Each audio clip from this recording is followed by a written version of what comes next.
ಶ್ಲೋಕ, ಕಟ್ಟ ಕಡೆಯ ಶ್ಲೋಕ. ಹೃದಯ ತುಂಬ ಹೇಳುತ್ತಾರೆ, ಅಪ್ಪ ಭಗವಂತನ ಮಹಿಮೆ ನನಗೆ ಎಷ್ಟು ಗೊತ್ತಿದೋ ಅಷ್ಟು ಹೇಳಿದ್ದೀನಿ. ಇದಿದ್ದದೇ 7 ದಿವಸ ಬಿಡುವು, ಇಷ್ಟೇ ಭಗವಂತನ ಮಹಿಮೆ ಅಂತ ತಿಳಿಬೇಡ, ಅಥವಾ ಭಗವಂತ ಸಿಗೋದು ಬಹಳ ಕಷ್ಟ ಅಂತಲೂ ಭಾವಿಸಬೇಡ. ಎಷ್ಟು ಸುಲಭವಾಗಿ ಸಿಗ್ತಾನೆ ಅಂದರೆ ಅದಕ್ಕೊಂದು ಸಣ್ಣ ಉಪಾಯ ಹೇಳಿ ನನ್ನ ಪ್ರವಚನ ಮುಗಿಸ್ತೇನೆ ಅಂಥೇಳಿ ಒಂದು ಕಡೆಯ ಮಾತು ಹೇಳ್ತಾರೆ.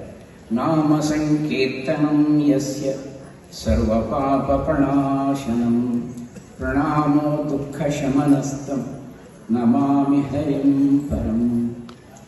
ಎಲ್ಲ ಪಾಪಗಳನ್ನು ಸುಟ್ಟು ಬೂದಿ ಮಾಡೋಕ್ಕೆ ಶಕ್ತಿ ಅದಕ್ಕಿದೆ, ನಾಮ ಸಂಕೀರ್ತನೆ.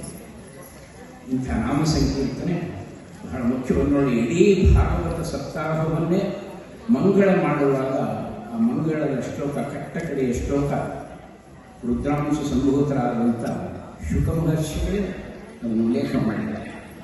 ಇದೇ ವಿಶೇಷವಾದ ಮಂಗಳ. ಸ್ವತಃ ನಮ್ಮ ಹರಿದಾಸ ಹಬ್ಬವನ್ನು ನಿರಂತರವಾಗಿ 25 ವರ್ಷದಿಂದ ನಡೆಸಿಕೊಂಡು ಬಂದಿರುವಂಥ ನಮ್ಮೆಲ್ಲ ಕಾರ್ಯಕರ್ತರು ನಮ್ಮ ದೃಷ್ಟಿಯಿಂದ ಒಬ್ಬ ದೊಡ್ಡ ದೇವತೆಗಳಿದ್ದಾರೆ.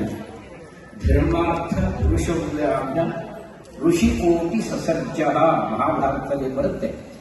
ರುದ್ರದೇವರ ಮಾತು ಹೇಳ್ತಾರೆ, ಧರ್ಮದ ಕಾರ್ಯಕ್ಕೆ ಕೋಟ್ಯಾದಿ ಋಷಿಗಳನ್ನು ಭಗವಂತ ನಾರಾಯಣ ನಿರ್ಮಾಣ ಮಾಡಿದ